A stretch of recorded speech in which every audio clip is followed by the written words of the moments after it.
మన నరేంద్ర మోదీ గారి నాయకత్వంలో 350 కోట్ల రూపాయలు 670 కోట్ల రూపాయలు వెనుకబడ్డ జిల్లాలకు ఇచ్చారు. గత ప్రభుత్వం ఆధ్వర్యంలో ఆ నిధులు వస్తే ఆ నిధులు ఈ రోజు దాకా దానికి లెక్క పక్క లేకుండా చేశారు. ఈ రోడ్లు వేయడానికి 9.5 కోట్ల రూపాయలు ఖర్చు.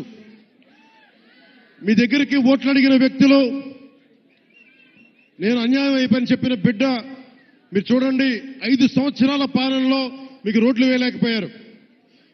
కానీ మేము వచ్చి డబ్బులు లేకపోయినా మన వెనకబడ్డ జిల్లాల కోసం 700 కోట్ల రూపాయలు నిధులు ఇస్తే వాటిని ఖర్చు పెట్టలేదు, దారి మళ్లించేశారు. ఋషికొండ ప్యాలెస్ కి 500 కోట్ల రూపాయలు ఖర్చు పెట్టారు, కానీ ఇక్కడ 9 కోట్లతోటి రోడ్లు వేయలేకపోయారు.